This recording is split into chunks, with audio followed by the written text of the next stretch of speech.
Hey friends, welcome back to another episode of Theology in the Raw, the Exiles in Babylon conference. It's just a couple months away, April 3rd to 5th in Minneapolis, Minnesota. You're going to want to check this out. Got lots of amazing speakers showing up and some breakout sessions, after parties, and meetups, and on it goes. So if you want to check out the conference, theologyintheraw.com for all the information. Okay, my guest today is Jinger Duggar Vuolo, who from the age of 9 until 27 appeared on her family's reality show, 19 Kids and Counting On. Sorry, get that right. 19 Kids and Counting On. She's a New York Times bestselling author who's written several books, including Becoming Free Indeed. And her latest book is People Pleaser, Breaking Free from the Burden of Imaginary Expectations. Half of this conversation was getting to know Jinger and her upbringing, both in a reality TV program and in a, as she calls it, a cult-like Christian-ish community led by Bill Gothard. And also we talk a lot about what it means to break free from people pleasing. So please welcome to the show for the first time, the one and only Jinger Duggar Vuolo. All right, welcome to Theology Raw, Jinger. I'm really excited about this conversation. I have a bunch of questions that I'm sure you get all the time.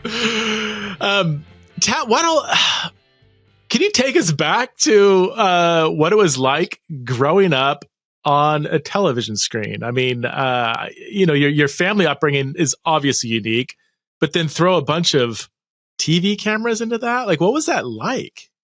Right. So I grew up from the age of 10 until 27 on a reality TV show with my family. And so all of those years we had camera crews at our house, anywhere from 3 to 5 days a week.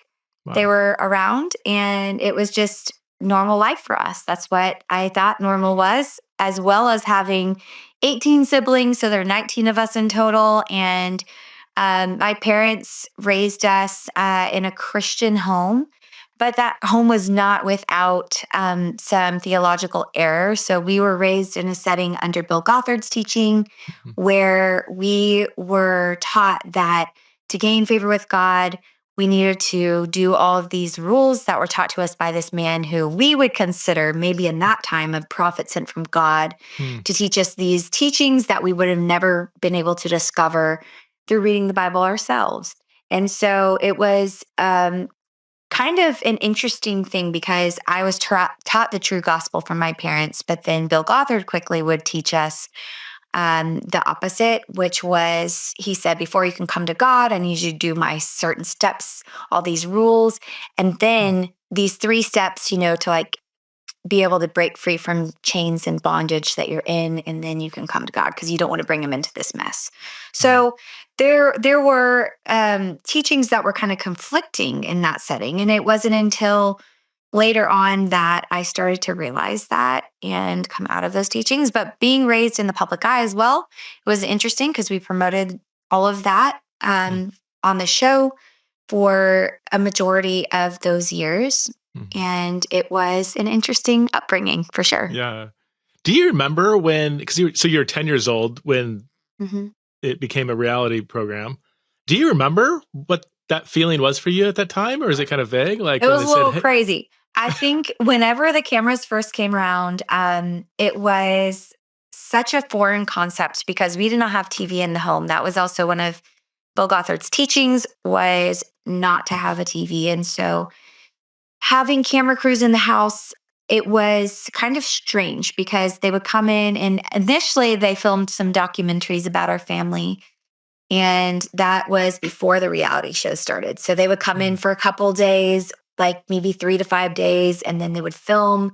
Then they would leave for a couple months and they'd come back. And then they would film some more. And then they would put all these pieces together into a documentary. And so it was hard not looking at the camera. Like, you wanted to look right at it. And they were like, don't look at the camera, just do what you're doing. Yeah. And so that side of things kind of felt a little awkward, uncomfortable, but then it was interesting. You very quickly just started to realize, okay, this is just what we do. We're going to go about our daily life. They're going to go with me to the dentist, to learn to drive, and all the things. It was just a very normal life. And in my mind, right, that's all I thought it was like, just these guys are here and they also kept the same crew for most of that time. So we Wow. had actually one of the guys who was on the very first documentary, he was a camera guy. And he ended up staying with us until the very end, and he was the producer until the very end of the show. So he was Okay. with us that entire time. Hmm. So we had a lot of people that felt like family. So it didn't feel like there was a constant switchover in crew. So it was kind of like, we miss them when they were out of town or if they didn't come for a week. It Huh. would be like, where's Scott? Where's Bill? We would miss those guys, because it was Huh. just what we were used to. Yeah. Was it exciting for you? I mean, if I put myself in the shoes of back in my 10-year-old self, I think I would have been like, "Wow, this is cool! Look, we're getting, you know, uh, this attention, and we're getting Yeah. famous and stuff." Or was it? Or I could also imagine maybe it wasn't exciting Yeah. at all. Well, we didn't really know like the fame side. We didn't understand any of that Okay. because, like I said, we were so removed from the culture Mhm. of all of those things, the celebrity culture, because we didn't watch TV, we didn't read Mhm. magazines, any of that stuff. Didn't even have, I think my grandpa and grandma would get a newspaper, and every once in a while, if our family popped up in it, they'd bring it over. And we didn't, we were so disconnected from the world that it was not something that we thought was like, oh, this is super cool. We're doing this. It was just like, we're doing this. We didn't Mhm. really think much beyond that.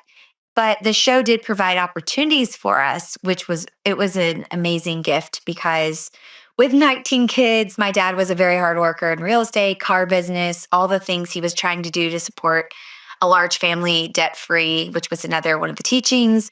Mm. So he tried to do his best, worked super hard, and at the same time, you can provide only so much for that many kids. Mhm. And when the show came along, it provided more opportunities for us to travel the world, Mm. to be able to have experiences that we wouldn't have, to go out to eat, things like that, where we wouldn't have been able to do that. Yeah. So it was just a different life once the show came around.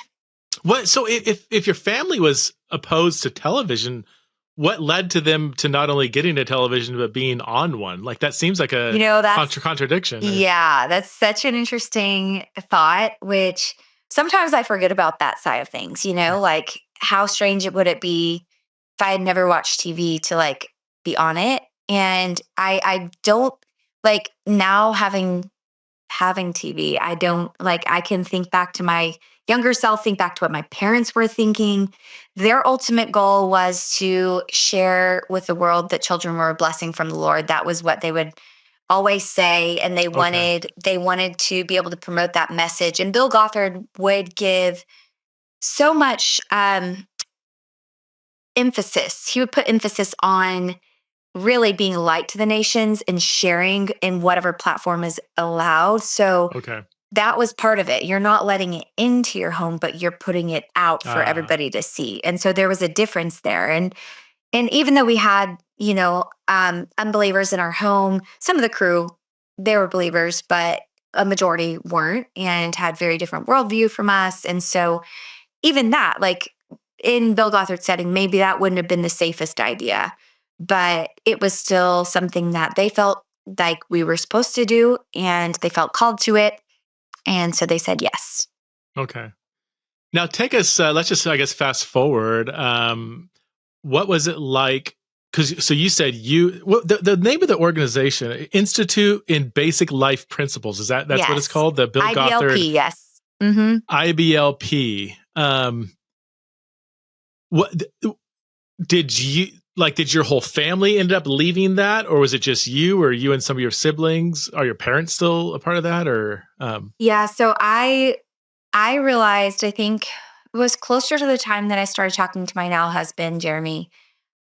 He had no clue what my family was in when he came around. He met us through my brother-in-law and started to like kind of get to know the family. He lived not in our same state. So he would come visit my brother-in-law here and there, who was not in those teachings. And they were kind of chatting or whatever. And it kind of opened my eyes once we started talking to how different these teachings were from anything that was actually based in the Bible, because I Mhm. had not even really stopped to consider that Bill Gothard would not be a prophet sent from God, or he would not be a man teaching us these teachings to gain his favor with God. And I think that when Jeremy came along, he was required to listen to 60 plus hours of teaching before we could move forward in our relationship. And that was actually one of the biggest blessings from the Lord, because I did not even realize how much I had just assumed this was right. And so when he asked me questions, then he was watching through those seminars and he would pause them and he'd say, "Wait, what did he just say?" And he'd say, "What do you think about that?" And then he would ask me questions, and then we'd open the Bible.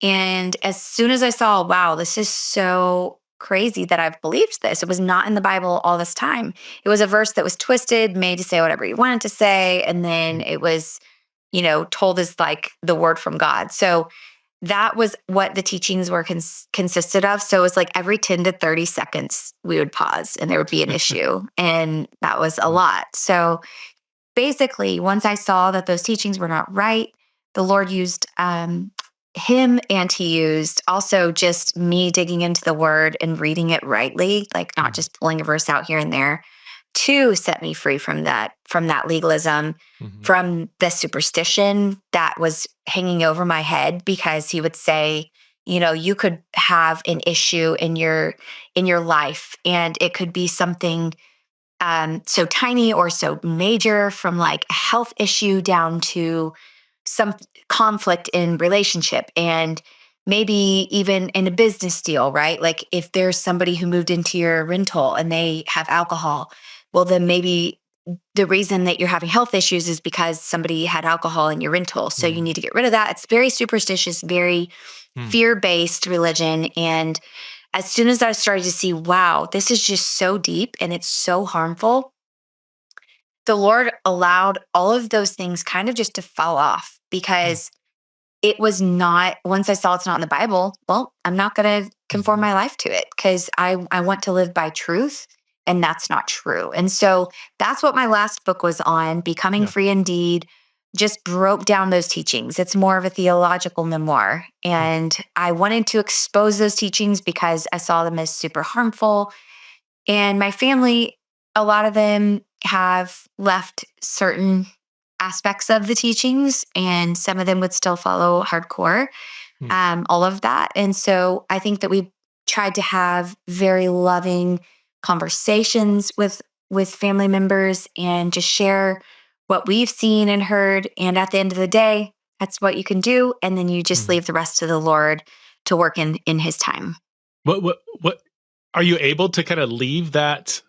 I mean, is it a cult? Or do you use the term cult? It sounds kind of cultish. I would say cult-like. It's very cult-like in nature, because there's so many elements of it where I've had friends whose families have abandoned them if they did not stay in the setting. And there have been, it's been difficult to come out of it. And for sure, every day you have all these things that come back to your mind that you have to actually process, because there's false guilt that will come up. And you realize like you have to go back to what is true. And that's been my journey, has been disentangling truth from error. I don't like to use the term deconstruction, because I think it kind of gets like, like tearing it down, tearing your faith down to the studs, never to build it up again, that type of vibe. But with disentangling, it's taking out the truth from the error, taking the time that's necessary to break it down. And it's difficult. It's very hard. It's painful, but it's a necessary process. And so that's what the journey that I've been on. And the more that I see in scripture who God actually is, the more that it makes me love him and want to know him as a loving heavenly father, not as a domineering God who's just waiting to smite me at every turn. The leaders of the organization, or even say friends and family that are still in it, like, did they come after you, or are you attacked or anything? Like, is it hard to leave? Like, is it? Yeah, it was difficult to leave and to speak up. I think that was something that kind of propelled me to write this book, People Pleaser, as well, that I just wrote. And a lot of that was because I was the last person who wanted to say anything. I'm more of a quiet personality, of like just wanting to keep everybody happy with me all the time. Hmm. And that is something that was really difficult for me, because once I saw that all of this, there was a lot of heartache and there was a lot of pain that was being caused by this teaching, no one else was speaking up against it at that time. And I felt like if I didn't say something, it would be the most unloving thing to do, especially being put in a public position from the age of, 10. And I promoted these teachings as a teen and a young adult. And so I wanted to come back and correct what I saw as very harmful error that a lot of friends and family and people in that setting, and even I think a lot of churches had adapted a lot of this. They had pulled it into their church and like started to teach elements of it. And so I saw it as a widespread issue. And it was something that I think once I said something, there were attacks from people in that setting, and they were not happy with me for speaking out, because part of that is, I think in that setting, you are supposed to remain silent. You're not supposed to speak up. And especially women, you have to just, you're supposed to be quiet and not to say as much. So I think that it was really a difficult time to walk through. It was emotionally taxing and draining. And at the same time, it was freeing, because I realized once I was willing to speak up against that and find my voice, then it gave me help to know, okay, I've moved past this people pleasing in my life and not feeling like I don't want to say anything to keep people happy with me. Well, that can be fine. Like, you want people to like you generally. It's not a bad thing, right? But whenever it's going to prohibit you from speaking up for the vulnerable, speaking up against a bully, like, that's an issue. And so that's where I started seeing, like, okay, you can work past this. You can break free of that people pleasing, and it is worth it. That's good. So you have 2 or 3 books, I forget. Well, I have quite a or more. few, but Oh, sorry about some kids' books. No, you're all good. So I Right. do have, it's even my close friends, even the other day, one of my friends was like, how many books do you have? I was like, well, yeah, one of them I wrote before I was out of the Oh, you teachings, did? promoting Okay. the teachings, New Oh, York Times wow. bestseller that I don't promote now. Wow. So it was interesting, but coming back and correcting that, I have some good books that I would recommend, a few. So Becoming Free Indeed is one that I recommend. And also this new book, People Pleaser, because those things are so close to home. That's where my heart and my passion is to speak on that. And then we have a little fun kids book too, because we have kids, 2 girls, 6 and 4, another one on the way. And so we wrote a little book on the fruit of the Spirit. It's Oh, called You Can sweet. Shine So Bright. So those are the ones that I recommend right now. Are you guys going to go for 19 kids like your You never parents? know. No, I'm kidding. No way. No, I think that we are set. I say that after this pregnancy, I think this might be the caboose. We'll see. Number 3. 3 or 4 max probably, but I think 3 feels right now. Okay. But maybe that's just because I'm 7.5 months pregnant. when you wrote, so becoming free or free Becoming Free Indeed. Yeah. Becoming Free Indeed, and that really told your story of getting out of this cult like community. Yes. Did you have any, like, I don't know, death threats, or were you ever scared of people coming after you or anything? I didn't have death threats, but I had a lot of very unkind things that were said, and even by some, friends that were well-meaning, I think, because they saw these teachings. This is part of the difficulty, is because they would see these teachings as being the guarantee for success. So if you follow the rules to a T, then you are going to have your kids turn out perfectly. You are going to um, shine the light of Christ to the world. And the thing that was told, even in this seminar that Bill Gothard taught, was it would have been better for you to not hear those teachings than to hear them and to depart from them. So they would view someone like maybe even yourself, right? If you did not grow up in Bill Gothard's teaching and you were doing something a little different, maybe there's more grace for you because you didn't know these teachings were sent from God. But if you know that they are and then you leave it, that is, some people thought I was like falling away from the faith, marrying a heretic because he Mm. did not believe in the teachings, things like that, right? Where you can feel so ostracized being in that place because you are not continuing in what you already heard. So Wow. Yeah. it quickly becomes um, a focus on them of feeling like they're going to save you from disaster, Hmm. because it's known disaster if you don't abide by these teachings. And so Yeah. I think that there were a lot of well-meaning people who spoke up trying to think like, okay, we're going to help her not say this. And at the end of the day, I can see how they would believe that because when I was in the teachings and any of my friends left, I was very concerned for them. I remember crying when one of my friends said she was going to wear pants because I was like, oh no, she's going to bring the wrath of God upon her. And I was afraid for her, you know? Yeah. And I think looking back, seeing that in myself, it actually gives me more compassion and pity for those who are still in it, Hmm. because they are, many of them who are true believers in that setting, they want to please God. And if that's how they're told that they're pleasing the Lord, it it's like that necessity they feel to speak up. It makes sense because they feel like it's a warning. They want what's best for you. And leaving those teachings is not what they see as best for you. Hmm. Interesting. Is Bill Gothard, is he still alive? I don't even know. He is, He yes, he's is. still alive. Okay. The IBLP and ATI, which is Advanced Training Institute, all of that, it was taken over by some other leadership, and they Okay. still do conferences and all of that. They're not as big as they were back in the day, Yeah. filling up stadiums and all, but now it's a smaller number, probably 2 to 3,000, I'd say, people who still go to the conferences every year. Wait, filling up stadiums? So this is not just it was a He big would movement. no. So Bill Gothard would fill up massive stadiums in the 60s, Wow. 70s, 80s. That's like when it Okay. started, was in the 60s and 70s. But he would Okay. fill up huge, huge stadiums in Knoxville.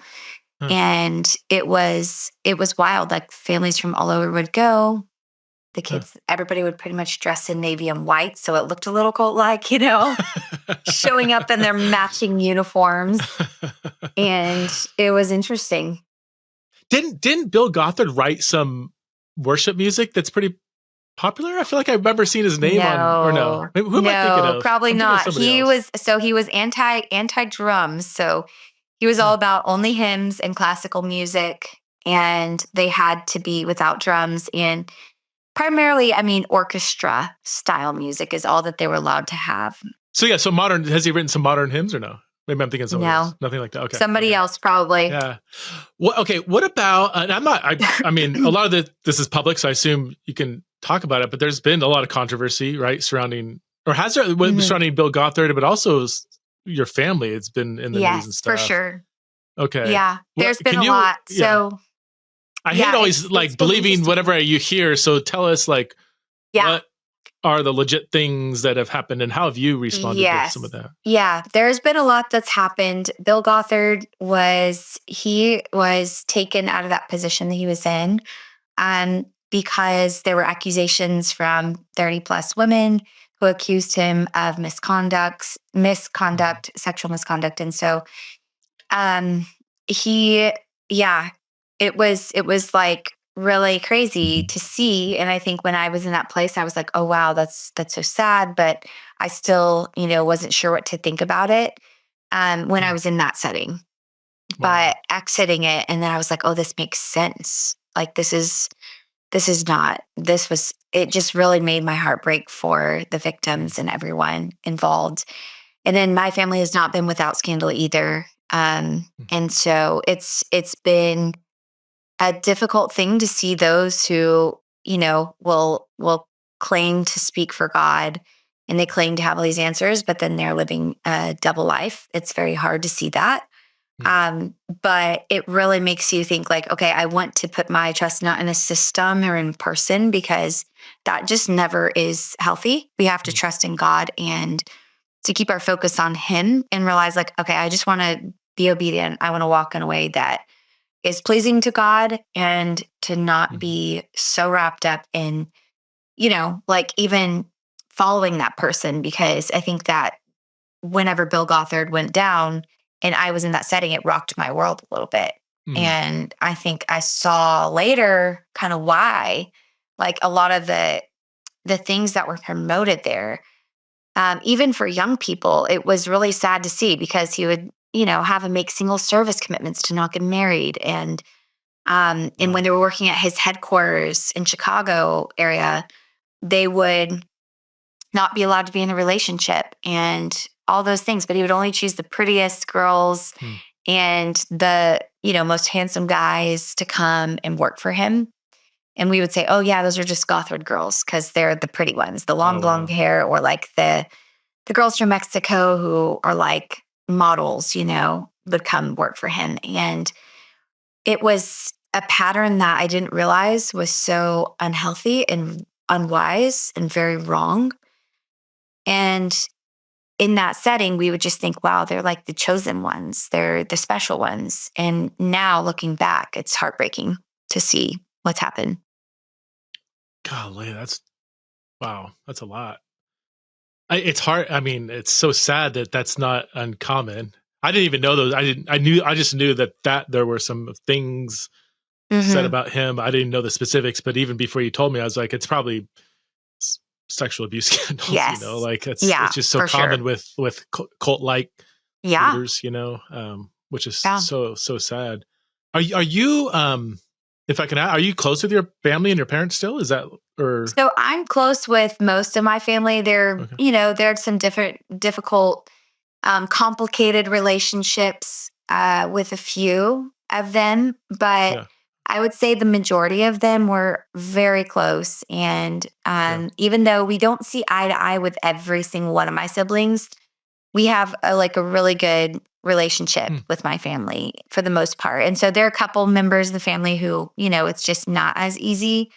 And that does come down to what we have seen in scripture is not accurate and a lot of those things. So it's been a process, but I think that at the end of the day, we want to live our lives how we see the Lord would lead us and not to be afraid of even disapproval and things like that, because I think that we have to honor the Lord and even play a long game with that. Like if people think we're not walking with the Lord, they're waiting for our lives to fall apart because we have left some of these teachings, that they would see long-term that we can walk with the Lord and not abide by all the legalism. I'm always trying to find ways to improve my health. In the work that I do, I have to be healthy. I need to have energy and mental clarity, which is why I've been taking AG1 consistently now for over 2 years. So AG1 is a research-backed daily health drink that combines a multivitamin, probiotic, and a blend of superfoods just in one single scoop. It has 75 vitamins, minerals, and whole food sourced ingredients, which make it a comprehensive nutrition supplement that provides nutrients to support body, brain health, gut health, and it also supports my immune system. It truly is a nutrition blast to the body. I usually take it every single morning, and I immediately feel my energy levels go up, like sustained energy, not just like a spike of energy where you crash in the afternoon. I feel great all day long. And when I travel, or if I just feel extra worn out, I'll take it twice a day and I feel great. AG1 it's been an absolute game changer for me. I would highly recommend trying it for yourself. It's something I've been consistent with, and this is why I've been partnering with AG1 for so long. And right now, AG1 is offering new subscribers a free $76 gift when you sign up. You'll get a welcome kit, a bottle of vitamin D3 K2, which is super great for your immune system especially, and also 5 free travel packs in your first box. So make sure you check it out. drinkag1.com/TITR to get this offer. That's drinkag1.com/TITR to start your new year off on a healthier note. Hey friends, if Theology in Raw has blessed or challenged you in any way, would you consider supporting the show through Patreon at patreon.com/Theology in the Raw? We are actually revamping our bonus material that Patreon supporters get. So we are going to 2 bonus Q&As per month for all the different paid levels. Silver level gets access to ask questions for the Q&A episode. And also, you will get access to Exiles in Babylon archived content, which will be releasing different videos every month. Also, access to bonus research episodes that I'm gonna record from time to time. Access to rough drafts of certain things I'm working on, which is a little scary for me to let people look into that because it's a rough draft. Gold and Gold Plus members get we have monthly Zoom chats and all the other perks that the other tiers get access to as well. So again, if you want to support the show, it really, really does help us to flourish as a ministry. Again, at patreon.com/Theology in the Raw. I will see you in the community. All right, tell us about being a people pleaser. That's the title of your most recent book, People Pleaser. Do you feel like you? Well, actually, let's go. Let's dig deep here. Like, what are the characteristics of people who are, and let's just say, an unhealthy people pleaser? Like you said, it's not wrong to please somebody, or even that desire. In and of itself may not be bad, but there's clearly an unhealthy, even toxic forms that could take. Yes. Can you help us understand what those for sure. Yeah. unhealthy patterns are? Yeah, I started to see so many unhealthy patterns in my own life. And a lot of that was before I wrote Becoming Free Indeed, because it was a challenge for me to process how I had been in a place where I felt like most people were like, okay, yeah, Ginger's doing what's right or whatever. But then the second I spoke up, it would bring disapproval and I would have people on my bad side. And that kept me kind of reeling and kept me struggling with that thought for quite some time. And so that's why I didn't write the book right away. And anyhow, so in that setting, I would want to remain silent. And even if there was a situation that came up, I realized even in parenting that can happen a lot, where you feel uncomfortable with somebody around your child, or you're at a park and somebody is getting a little too close to your kid, or they're making you uncomfortable. And it's like, well, I need to exit this situation, but this stranger, I'm afraid what they're going to think of me. Well, that happened. A lot of those scenarios would happen on a daily basis. And I was realizing, man, I'm so afraid of what they think of me. And I need to stop thinking that way. I need to be willing to speak up when I'm supposed to speak up. And so that can be a challenge for somebody who wants to keep everyone on their good side, even strangers. And so there's also another side that I struggled with, which was isolation. So even in the church setting, I went to a small church plant that my husband was helping out with on the border of Mexico and Texas. We lived there for 2.5 years. Right after I got married, I moved down there and joined him. And being in that setting, I think I put pressure on myself to be a certain way as a pastor's wife, to want to keep everything perfect and feel like I had to make them think that, I never had problems or I never went through struggles. And it was very isolating. It was selfish because I was not allowing other people to truly get to know me. I would keep everyone kind of at a surface level friendship. And that was something that I didn't notice until I had left there. When one of the ladies at the church, when we were moving, she said, she was like, I feel like, Ginger, you didn't let us into your lives fully. Like, I didn't truly get to know who you were. And that's something I'm sad about. And it actually really crushed me, because I thought, wow, I think even part of it can be, initially it was from the public eye stuff. I was more guarded and protected. I'm not as trusting of a lot of people because I just don't know what their intentions are of wanting to be my friend.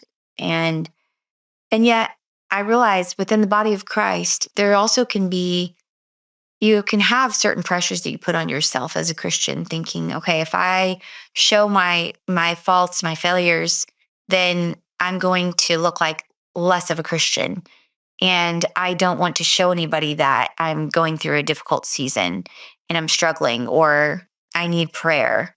And I think that that was something that was hard for me. So I went to isolation and I wanted to hide even, the struggles where I wish I would have asked for prayer. I wish I would have let some people into my life because I was walking through challenges, even coming out of the teaching of Bill Goffard in that season. I had come out of some of it, but I was processing a lot and I needed prayer and I needed help. And I was afraid to speak up and ask for that because I thought they're going to think less of me. And there was a lot of pride and also just fear of fear of rejection. And I thought, well, this is just not good. And even with my husband, there was another aspect where Bill Gothard would have taught if you are a wife, then you need to keep your husband happy with you all the time. So you need to make sure you keep the house perfectly clean. You are joyfully available to him. You have a cheerful smile when he walks in the door, even if you're having a rough day. Don't talk to him about that right away. And you're just like, keep it all happy, happy, happy. And I think that I really believed that. And I thought that arguments equaled rejection. And it wasn't until Jeremy he started to notice this pattern in my life of just anytime that he would ask me a question about literally anything, I would say, well, what do you think? Like he would say, oh, where do you want to go to dinner? I'd be like, wherever you want to go is fine, babe. And then he would say, well, okay, there was like, too many days where we were in a small church and it was like you're printing the bulletins. I play piano. So here and there I'd fill in for the pianist if her kid was, a mess. And we would be there so many days in the week, setting up the prayer meeting, setting up a Friday night prayer meeting for others. It was just so many things happening. And I was afraid to even voice, like, I feel like we need Fridays off because we're not getting enough time together. But I didn't want to say that because then I'm going to be this ungrateful wife and maybe Jeremy's not going to be happy with me and maybe he'll leave me. Like all these fears that I was facing in people pleasing. He told me, he said, I don't want you to be this clone of me. I don't want you to feel like you can't talk to me about these things because it had been so ingrained in me from those teachings, but then also from temperament of just wanting to make him happy, but it was killing me on the inside. And so I wasn't willing to speak up when I needed to and just say, hey, can we have this Friday night off? Like, let's not do a second prayer meeting for the church. If they want to get together and pray, these 5 people, they can, but we don't need to be there. And that was something that once I was able to communicate, Jeremy kept pulling it out. He said, I want to hear who you are. Tell me what you think. Are we doing too much? How are you doing? And once I was able to open up and break through that barrier of not just keeping myself, even before Jeremy, as this perfect person, then I was able to break free of that bondage of people pleasing and feel like, okay, now I can actually talk about these things that are bothering me. And like if Jeremy has a differing opinion, even if he doesn't agree with me on something, which never really happened because he was always so kind. But even if he didn't, right? Like it's not rejection. We can have differences. And that's part of community is you need to be able to talk about the hard things. And that was something that I just wasn't able to do early on. So realizing those patterns, then I saw friends in the church who were serial servers, I would call them, because they just couldn't stop saying yes to every single thing that came up. And they were like, oh, there's a potluck. Okay, I'm going to bring all the dishes and I'm going to clean and I'm going to take my kids to this. I'm going to help sort the music. But their families were falling apart. And so you start to realize we have people pleasing tendencies, whether it's isolation, if it's over serving and over being involved, that's also an imbalance. But the heart motivation is the issue ultimately, because we cannot say, okay, if you're not serving this much, you're doing what's wrong. There is a heart motivation of this self-protection of like being afraid of what people think about you. And that was what was driving, I think, even my people pleasing was thinking, okay, I've got to try to become a clone of everyone around me. What do they expect of me? And then I'm going to do exactly that. That would keep everyone happy. And it was a miserable way to live. Wow. You mentioned it in passing, but just to come back to it, because I was going to ask, like, did you develop this way because of your environment, or was it like you're just, you know, temperament, your personality? It sounds like it's a Yeah, bit of both. both. Like, A okay. bit of both, for sure. So I think certain elements, like within marriage and all of that, that was a lot of the teachings I was raised under. But then temperamentally, I am the one who, from the age of like probably 5, I just wanted to keep everybody happy. So I was temperamentally not one to get into trouble, not to get into fights. I just didn't want the disapproval of others. And Mhm. I think that some of us are geared that way. And like I said, it's not necessarily a bad thing to want to Right. have people like us because we were designed for community. God designed us for community. It's like a Mhm. beautiful gift. So when we can have friendships, when we can have that, we don't want people's disapproval. If that is something that's happening every day, we're going to be beat down and we're not going to feel like we can function. And Mm. so it is a gift. I think that when it comes to the motivation, we have to stop thinking, what can I get from this person? How can they serve me?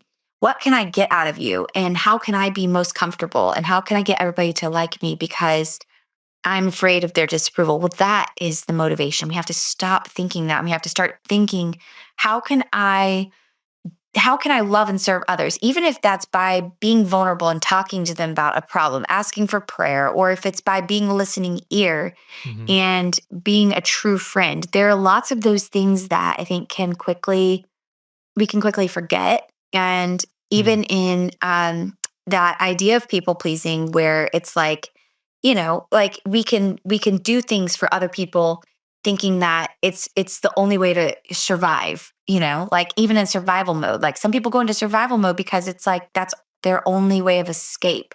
So they're Mhm. going to people please so they get out of a dangerous situation or whatever. So there are different layers to this, but Mhm. I think that ultimately when it comes down to my people pleasing, and each people pleaser will have to look at it and say, okay, where am I before God? Why am I doing this?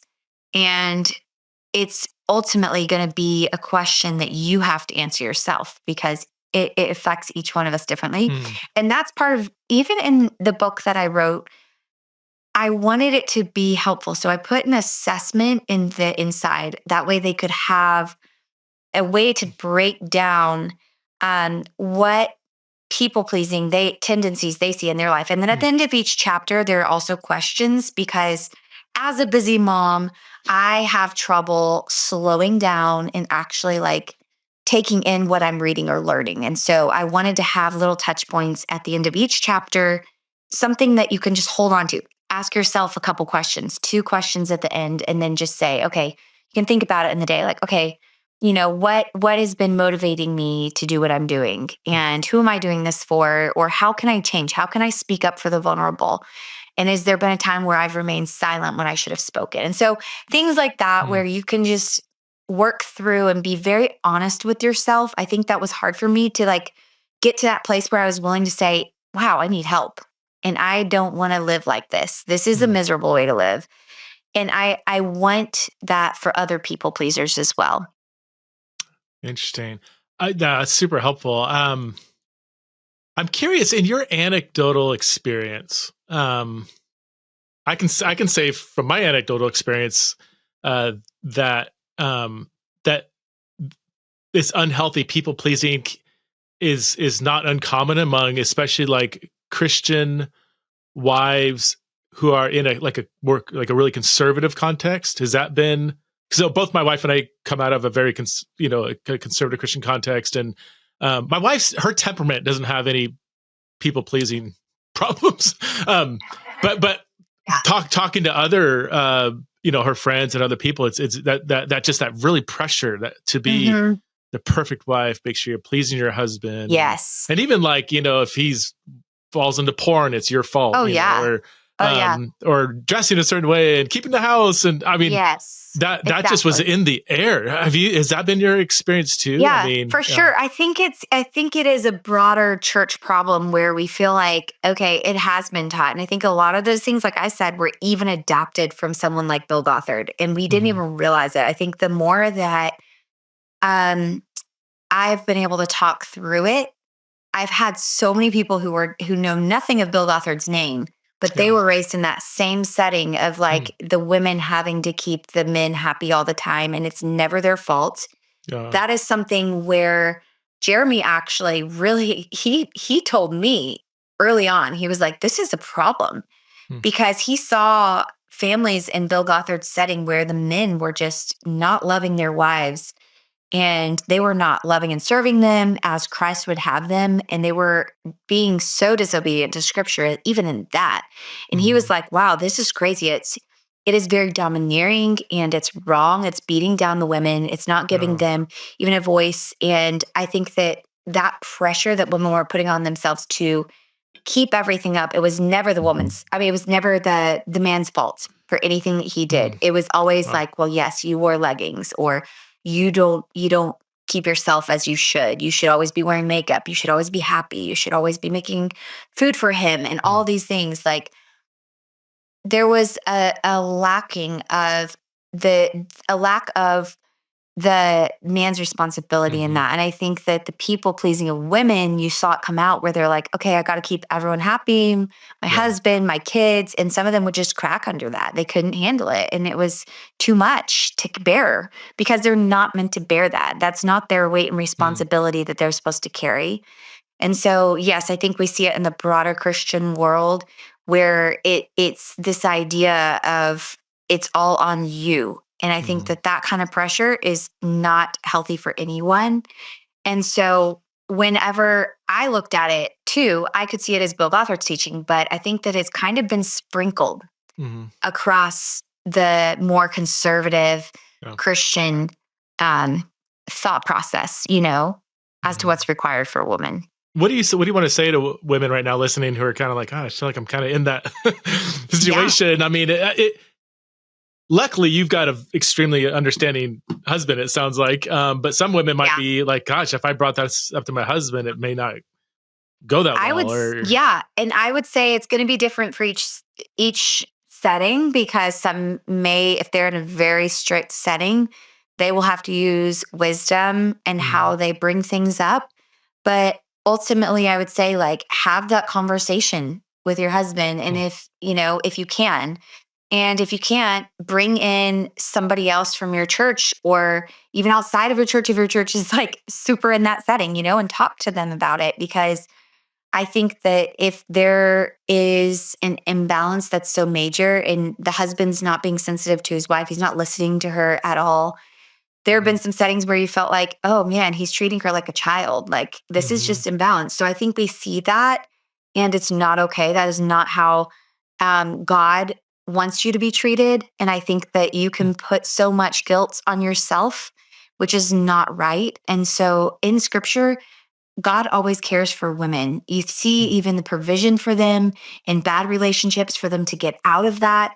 And I think that is something that it's been taught in a wrong way to where women feel like they're not able to speak up. They're so unworthy. They're not smart and they have to just, there's no escape for them if their husband is not loving them well and not being a Christ-like husband, an example to them in any way. And I think that that's something that is tragic and it's painful to hear stories of that. So if you're in that setting, I would just recommend just talk to someone, talk to your husband if you can, if he's willing to listen to you, and then bring someone else into that. It's so hard. Yeah. Gosh, I'm just thinking of not specific names or anything, but just kinds of relational dynamics, Yes. If the man's very type A and domineering and if the wife is more passive and if you've established a history too, say they've been married 20 years and so I know some personalities, like if all of a sudden after 20 years you finally have the courage to kind of bring it up, some personalities might react back like, almost shame them for like, well, why wait? Why'd you wait till now? Like there's no good you could have done to, bring up the situation. It's so hard. But I feel like, I don't know, like it better to roll a dice and say something than keeping it bottled. That's just not an option, right? I mean, at Yeah, and some I think that point, that's the difficulty, especially if you're more of a temperament where you're just wanting to, you don't want to make him upset. You want to Mhm, keep him happy and you're afraid that he's going to leave you. I think that as a people pleaser, we have to be willing to speak up and we have to be willing to mhm, realize even what's healthy for our kids and what example we want them to be. And I have two little girls, and I want them to see that I am willing to stand up against a bully. I'm willing to speak up and to fight for them when they, if there's like some uncomfortable school situation. We've had that. And my husband's something like, oh, we need to speak up. Like she feels uncomfortable with maybe a certain temperament in this classroom. So let's like make sure that she feels safe and she feels mhm. heard at school. And so all those things that come up where you will have to wrestle through, it makes it all worth it when you see even through your kids' eyes, Mm, where what do you want, who do you want to be for them? And I think that that's like another layer is not thinking that people pleasing only affects you because it can yeah, affect so many more around you. yeah. That's where I would say I struggled a lot more with people pleasing growing up. People are gonna laugh. People are like, "What you?" I'm like, Yeah. no, guys can't Mhm. too. Even Oh, people they that do. are Yes. Totally. I can Yep. be honest and speak my mind and stuff. But there's a part of me that yeah. I mean, I actually don't like Mhm. confrontation and stuff. Like I Yes. don't like it. Yep. But over the years, it's like I think well, you mentioned having kids. I think having kids where I've over the years I've had to jump in and say, "Hey, my kid is not being treated right," or having to jump in and do that is uh, that's really helped. It's one thing for people to like Mhm. not like me or whatever, but when they're Right. mistreating one of my kids, it's like, Right. oh yeah, that's not gonna That's happen. not gonna happen for Yeah. sure. Um, does it? So all that to say, I was trying to like say, I know that Mhm. that feeling in the chest you get when you know you need to speak up, you have to say something to this person, that person, call it out, and that well of Mm. anxiety just comes up into your throat almost, and you're just like, Yes. and you Sick at your just stomach. and Oh, you I can't just get need the to words out. yes. Does it get better and easy? Is it just like the more you do it, the more you gain confidence, and Wow. that crippling feeling becomes Mhm. less so? Is that I would say it depends on the situation, but I okay? think also whenever I've been able to work past that intense anxiety and the feeling of like that sick feeling in your Yeah. stomach, I think sometimes you will just get that. Like there are so many scenarios that come up where you're going to have a challenge, but the more that we are exercising being willing to speak up when we should, I think that's when I have seen it's made it easier for me the next time to remember, okay, I remember that feeling. That's going to come up probably, but then what is the result? Yeah. And that's something that we have to remember. Like, what did that produce? So when I spoke up for my kid who, she felt like she was somebody was being super unkind to her in class, like one of the kids. Well, okay. Well, when I spoke up against that, then it helped her. And then Mm, she had a much better experience in school. Or it's like when I spoke up in another scenario, then that actually helped someone. And so looking at the end goal, looking at what it produced for my own confidence, then yes, next time it will be a little bit easier because you can see what it produces. And mm, if I would have remained silent, what would have happened? And I think that that's what we have to do. We have to count the cost of what we're doing, what we're saying, why we're speaking up, and then look at the end result. Because if we mhm. don't, then we'll just be quiet Yeah. because no one wants to feel uncomfortable. Totally, totally. What are some other, just in our last couple minutes, things we haven't touched on in terms of like if somebody is wrestling with just unhealthy people pleasing, some other Mhm. things things you'd recommend for them to do to get out of that? Yeah, I think that if that's been a huge struggle in your life, like maybe you're a young mom, and this is something for me that I feel like probably a lot of women relate to this side of like the house, wanting the house to be clean before anybody pops in. And one of my dearest friends now, she was a new friend of mine and she had a little one. She's like, hey, can I stop by your house? And I said, I was thinking, I don't know if I should invite her over today because my house is not perfectly clean. Well, I said, yeah, that she could pop in because she was a couple minutes down the road. And she came over and her little one climbed under my table and started eating the dried Cheerios off my floor. And I was like, oh, no, this is terrible. So I was mortified. I mean, I was probably like, my face was so red. And I just ran and grabbed my broom. I was like, I'm so sorry. I am so embarrassed because my house was a mess. And she was so sweet. She scooped her little one up and I was like, here, I'll get her some actual good Cheerios. Gave those to her, swept the floor. And anyhow, she was so kind. And that actually was a breakthrough in our friendship where before when I had them over, I had dinner prepared, I had a candle on, I had the floral perfect. Wow, yeah. And it was that was the first time she saw me without makeup on, a mess. My house was a mess. And I hate a messy house. Let me just say that when the house is clean, no one's here. Whenever it's a mess, everybody wants to come over. So, but realizing as a people pleaser, I almost traded down and didn't let her come over. And same thing happened with a college student one day. She really desperately needed help that day, right then. And she was right across the street. So I was like, oh yeah, come over. And she was stepping on cars, Hot Wheels, walking into my house. She brought me a coffee and I felt bad. I was like, this is not what you're supposed to do.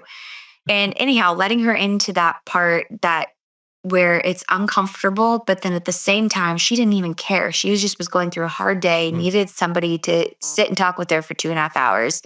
And it just provided that friendship. And so even with my friend with the Cheerios, to this day, she's the one who now comes over and we tackle projects together. So my house is a wreck. I have a closet full of junk that I need cleaned out. She comes over for an hour. We'll tackle it. And then I'll go to her house and we'll go through all the clutter. And we don't care anymore. It's we've actually developed a deep friendship where we can talk about anything, pray for each other in hard times. And that's something that has actually really encouraged me because I can see as a people pleaser how it's so easy to trade down. It's so easy just to isolate yourself or to go to over serving where you're not letting anybody into your life that way either because you're doing all the things. Everybody's going to think you're great. Well, slow down a little bit and say, what's the motivation? Why am I doing this? Why am I saying yes? Why am I saying no? And be honest with yourself. Be honest with the Lord and ask him for help because he will give you help. And I think it's encouraging to see that you can break free from these patterns of people pleasing. And when it comes back up, just remind yourself, what is the end goal? And what is this going to produce if I say yes or if I say no? Jinger, this has been so fun talking to you. And I hope people check out your book, People Pleaser, Breaking Free from the Burden of Imaginary Expectations by Jinger Duggar Vuolo. How do you pronounce your last name? So Volo. That's if you easy. say it properly, Vuolo, that's how the Italians would say it, but we say Volo. Volo. But how does your husband say it? Volo?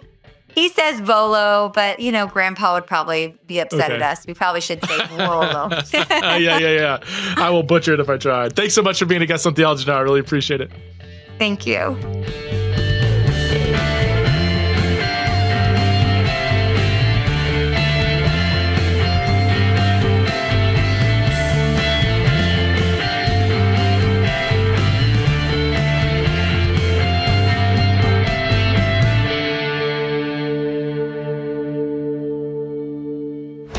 This show is part of the Converge Podcast Network.